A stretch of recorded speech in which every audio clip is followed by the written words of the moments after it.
NES days. My family's NES collection could always keep me entertained for hours on end, but on rare occasions in my childhood, I was actually allowed to rent a new game.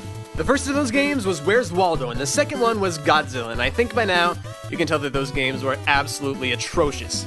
Yeah, I may not have been able to tell when a game was bad, but I sure as heck could tell when one was good. And that's why memories of the third game I rented, TMNT 3, stuck with me for all these years. Okay, well, to be fair, all it really took me to love something is just put a Ninja Turtle on it and I'm good. But one day, I saw TMNT 3 sitting in that Randall's grocery store video rental section, and I fell in love.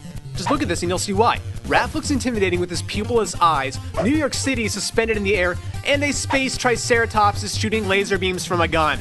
I dare you to deny the awesomeness of this game. But come to find out that the only one of those things to be in the actual game was New York City flying in the sky. So, of course, this is Shredder's doing, and the Turtles on vacation in Florida surf back home to save the city. Now, let me say it again. The Ninja Turtles in Florida surf to New York City.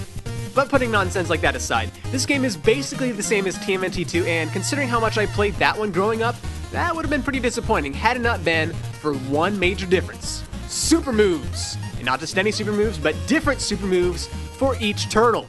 This means that Leonardo spins around like an idiot, Raphael uses his head for a drill, Michelangelo does his hard-to-use handspring attack, but Leonardo was everybody's favorite back then anyway, so it didn't matter.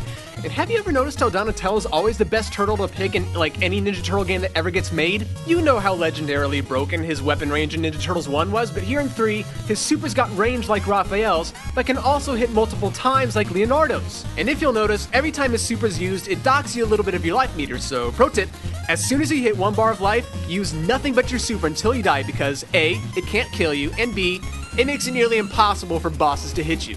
And as fun as it was to go co-op in 2, in 3, it takes the co-op and makes it a little bit competitive. Why? Because you can actually kill each other. Just do what I do. You leave your friend to go fight all the bad guys by himself until his health is down to just 1, and then go in for the kill. And if it's a boss, let him do all the work, and then you deliver the final blow yourself and take all the points and credit for yourself. And then after that, he'll probably just try and kill you back, and then nothing gets accomplished for about 5 minutes because you're both just at each other's throats, but hey, it's all part of the game.